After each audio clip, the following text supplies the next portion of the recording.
How can I fix Git performance issues in large repositories? Imagine working on a project where every command feels like waiting in line.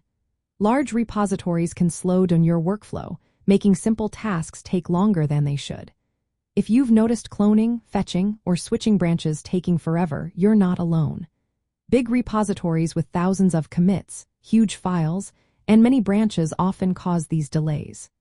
But don't worry, there are ways to speed things up and keep your development smooth. One effective trick is to use shallow clones. Instead of downloading the entire history of a project, you can get just the latest snapshot. This is especially helpful when you only need the current code to work on. To do this, add the depth option when cloning. For example, typing git clone is equal to 1 followed by your repository URL will only fetch the most recent commit.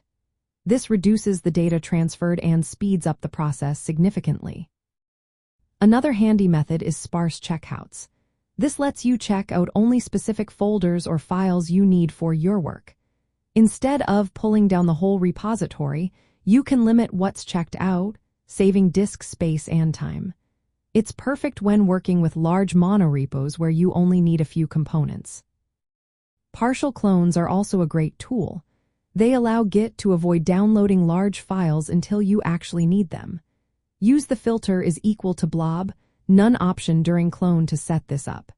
It keeps your initial download small, and Git fetches file contents on demand.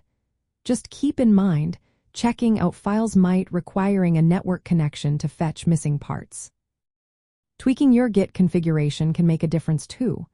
Enabling parallel operations allows Git to use multiple CPU cores, speeding up checkouts and repacks. You can do this by setting git config checkout workers -1. Also, adjusting compression levels can help. Turning off compression with git config core compression speeds up fetches but uses more disk space. Disabling automatic garbage collection with git config global gc auth0 prevents performance dips during heavy operations, and you can run it manually when needed. For large binary files, Git large file storage is a lifesaver.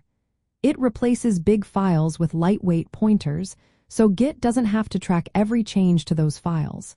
This keeps your repository lean and makes operations faster. Finally, limiting the branches or tags you fetch from the remote can save time. Customizing your fetch ref specs means Git only pulls what you need, not the entire set of branches or tags. By combining these strategies, you can keep your large repositories running smoothly. Faster cloning, fetching, and switching between branches means less waiting and more coding. This helps teams collaborate better and speeds up your backend development workflow. Remember, small adjustments can make a big difference in how efficiently you work with big projects.